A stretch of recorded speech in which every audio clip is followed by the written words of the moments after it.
Le saut à la perche, mais je n'y connaissais rien du tout et encore maintenant, quand je vois tous ces gamins sauter, je n'oublie pas que c'est cet échange entre leur mouvement et puis la perception du sens de l'entraîneur que l'on peut arriver à disséquer parfaitement tous les facteurs de cette complexe technique.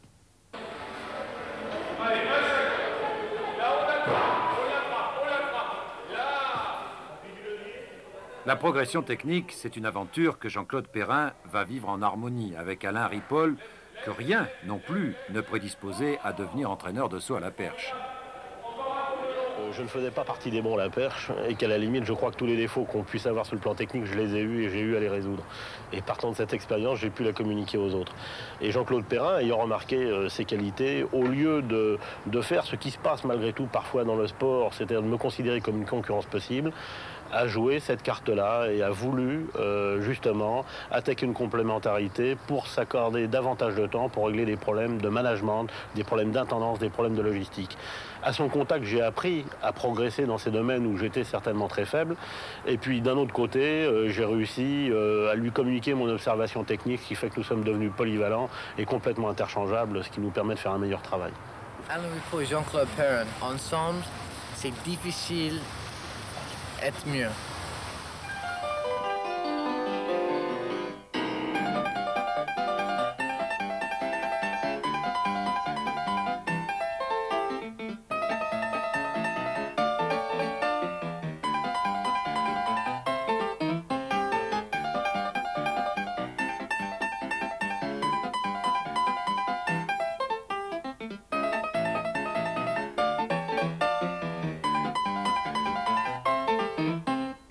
Je remonterai tout de même assez loin en arrière, à une époque où j'avais la chance de côtoyer à l'entraînement quelques-uns des grands coachs de l'athlétisme français, pour utiliser un terme américain, Joseph Maigret et Jacques Dudal. Et je peux dire qu'il est nécessaire de rappeler leur action d'il y a 25-30 ans pour bien comprendre ce que l'équipe du Racing a pu faire ensuite autour de Colombes et au-delà des mers jusqu'à Los Angeles pour le titre olympique de Pierre Quinan. Je dis que sans cette action de deux hommes qui étaient des entraîneurs de grande qualité, des pionniers en leur genre, rien n'aurait été possible ensuite et que Jean-Claude Perrin et son équipe se sont inscrits dans cette tradition créée par Joseph Maigret et Jacques Dudal.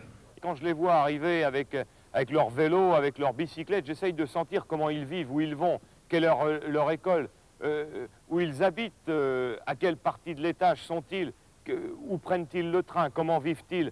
Je ne veux pas les isoler. Pour moi, ici, c'est le grand carrefour où on rassemble la jeunesse, mais il n'y est pas question de la diviser en tronçons, le tronçon de l'école, le tronçon de la vie familiale, le tronçon des vacances. L'éducateur au stade, au Racing, prend en compte tous ces facteurs. Jean-Claude Perrin a été l'instigateur, si je puis dire, de toute ma carrière. Il n'a pas seulement été un entraîneur, mais il a surtout été un support moral, et même plus que ça, un support social. Je ne peux m'empêcher de penser au moment où, à la mort de mon père, quand j'avais tout juste 20 ans, et que les conditions étaient devenues un peu difficiles pour ma famille et pour moi-même, que Jean-Claude Perrin a été présent pour nous aider, non seulement moralement, mais financièrement. Et je sais très bien que je n'ai pas été le seul qui ait pu bénéficier de son aide à ce moment-là. Et c'est quelque chose que je lui devrai toujours et personnellement, je lui dois ma carrière. Perrin m'a mis une perche dans les mains, comme il l'a fait pour plein de gosses, notamment des petits footballeurs, des petits rugbymen. Et puis, j'ai progressé assez rapidement. À l'espace de 3 mois, j'ai pu m'inscrire au championnat de Paris. Puis la veille de ces championnats, eh bien, j'ai cassé ma perche, comme ça arrive assez souvent. Et Perrin, pour un gamin qui n'avait donc que 13 ou 14 ans à l'époque, n'a pas hésité un instant. Il a pris sa voiture, il est parti à côté de Lille, à Saint-Amand-les-Eaux, pour être précis, où une société qui a pour nom l'ERC fabriquait des petites perches pour les mômes. Et il m'a ramené dans la nuit, donc, cette perche qui m'a permis le lendemain de faire ces championnats de Paris et de les gagner surtout. C'était en junior lorsque j'ai participé au championnat d'Europe junior. J'étais le favori puisque j'étais meilleur performeur mondial à l'époque en junior avec 5,20 m. Et une semaine avant, j'avais participé à un match international où j'avais réalisé 5,20 m d'ailleurs. Et j'avais gagné le match. Et arrivé au championnat d'Europe, c'était vraiment... j'avais la possibilité de gagner haut la main et j'ai fait 3 fois 0. Jean-Claude Perrin était dans les tribunes et c'est la première fois de ma vie, et c'était la dernière d'ailleurs, que j'ai vu mon entraîneur, donc Perrin, pleurer. Il était vraiment complètement abattu, triste, et j'étais aussi moi très malheureux parce que j'aurais pu avoir une médaille d'or et bon, c'était raté et tout s'écroulait, je crois. C'était un soir à Colombes, j'arrivais pour l'entraînement et Perrin m'a regardé, m'a dit « Qu'est-ce que tu fous là? Et ton bac ?» Oui, mon bac, effectivement, je l'avais raté l'année d'avant. Et il m'a dit cette phrase qui est demeurée célèbre au Racing, 5 mètres à la perche c'est bien, mais ton bac tu l'auras pour toute ta vie. Ce n'est pas toujours un succès sportif qui nous intéresse, c'est surtout de voir l'âme, la présence et la trace qu'on laisse à l'intérieur de la carapace humaine. Mais on essaye d'aller plus loin, de chercher, de trouver, véritablement de gratter. Et quand on découvre vraiment la substance de quoi est fait l'homme, alors si on réussit dans ce domaine, on a vraiment gagné autre chose que le pari olympique. La première perche en fibre de verre cassé servit de tuteur à un tout jeune sapin. Un arbre qui résume aujourd'hui toute l'histoire de la perche. La perche considérée comme un moyen et non comme une fin en soi. L'athlète considéré comme une harmonie, un équilibre à préserver entre le physique, le psychique et le social, ce qui n'est pas toujours évident. En fait, Jean-Claude Perrin va toujours consacrer plus de temps à régler ses problèmes hors du stade que sur le stade. Je dirais que c'est à la fois un humanisme et un empirisme. Un humanisme parce que, aussi bien que Joseph Maigret et Jacques Dudal, Jean-Claude Perrin et ses amis et ses camarades ont su comprendre la psychologie des athlètes et leur permettre de s'exprimer pleinement, mais en même temps, ils ont travaillé dans un cadre tout à fait empirique. Je dirais, ils ont fait du bricolage, de génie. En France, nous ne possédons malheureusement pas les structures qu'utilisent les Américains avec leur université. Nous n'avons pas non plus le sport d'État des démocraties populaires.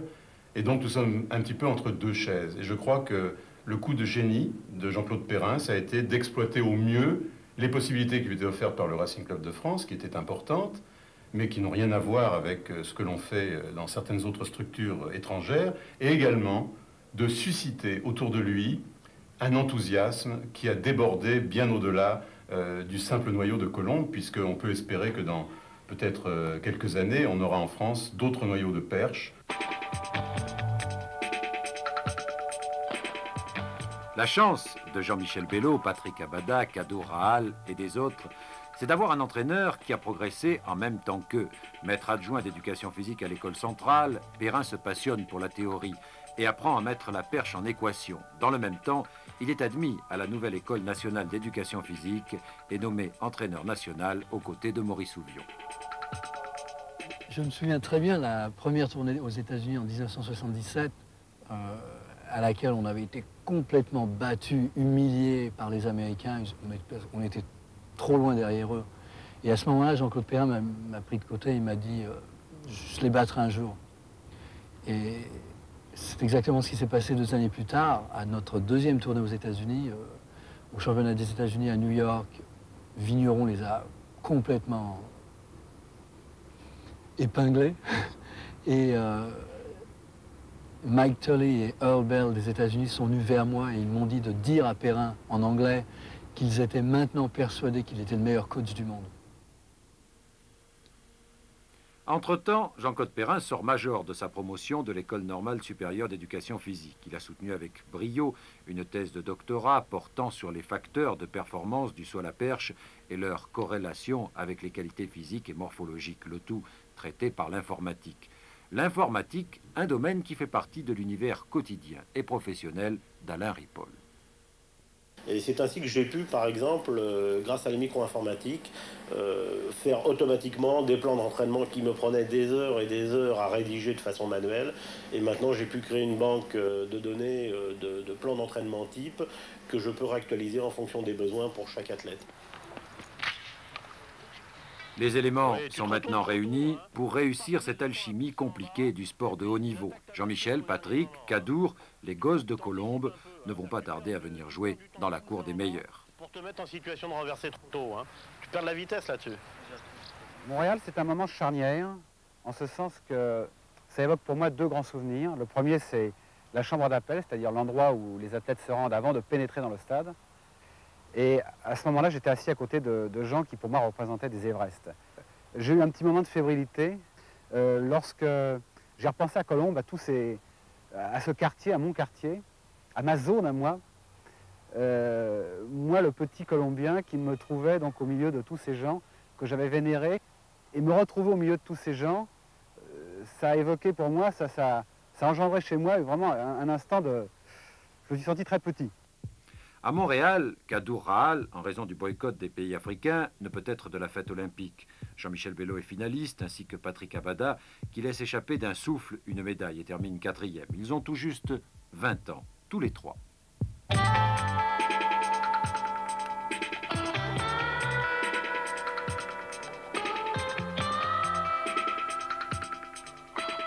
Ils sont prêts à figurer parmi les meilleurs du monde, mais pour cela, il ne faut pas être au chômage ou au contraire travailler plus de 40 heures par semaine. C'est lorsque Patrick Abada n'aura plus à subir successivement ces deux handicaps que le déclic va se produire.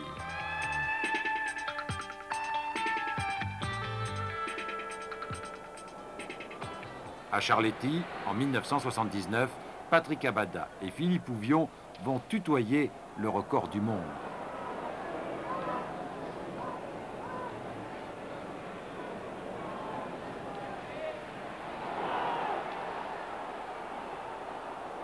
Et Kadour Rahal va porter le record d'Afrique à des hauteurs qui resteront longtemps intouchables. Et ce jour-là, Patrick Abada, ainsi que Philippe Ouvion, ces deux garçons avaient réalisé 5,65 m, ce qui constituait la meilleure performance mondiale de l'année, alors que moi j'étais complètement lamentable à Lisbonne au même moment. Je verrai toujours Patrick Abada arriver, puisque nous habitions l'un à côté de l'autre, et moi au même moment, donc du taxi, et lui me dit « Alors qu'est-ce que tu as fait ?» 5,35. Il dit, moi j'ai fait 65. Et il est rentré chez lui comme ça, moi chez moi, et là je me suis dit, bon j'arrête. C'est pas possible, je ne continue plus ce sport idiot, j'arrête. Je ne comprends plus rien à ce sport. Et c'est le seul moment où j'ai vraiment failli ranger mes gaules, comme on dit, au rencard, mettre mes gaules au rencard. Et le lendemain, à l'entraînement, parce que je suis quand même venu à l'entraînement, j'étais totalement déboussolé. Perrin m'a dit, t'inquiète pas, c'est pas grave. Avec les termes, je ne me souviens plus des termes, mais des termes que lui seul pouvait utiliser. Et j'ai commencé à sauter avec une petite perche et j'ai battu le record du monde à l'entraînement. Comme ça, tout simplement. Aller comprendre quelque chose à ce sport. La rue Faber, où sont logés les meilleurs athlètes du Racing, dont les perchistes, est juste derrière le stade. Autrement dit, pour être le meilleur de sa rue, il faut être le meilleur du monde. Cette année-là, en consultant les bilans mondiaux, on s'aperçoit qu'on pourrait presque organiser une rencontre rue François Faber, reste du monde. Au sein d'une équipe comme le Racing, avec des gens qui au même moment pratiquement sont au même niveau, ça ne se passe pas toujours très très bien, chacun son caractère. Et en plus avec une éternelle émulation qu'engendre Perrin, ça ne se passe pas toujours facilement. Oui, d'ailleurs en plus Perrin favorisait cette émulation qui se transformait vite en guerre entre guillemets bien sûr, passant par exemple chez moi le soir en disant bah là il a fait une belle séance ce soir, il était bien, hein, vraiment très bien. Hein. Alors que moi j'avais été complètement nul. L'école de saut à la perche en France, bon, c'est vraiment un noyau où on avait pendant un moment et toujours les meilleurs du monde et on n'avait pas besoin d'aller chercher cette émulation, cette adversité à l'étranger.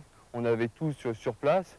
Et je me souviens, lorsque j'étais jeune, bon, c'était important de pouvoir s'entraîner avec des sauteurs les meilleurs mondiaux, pratiquement.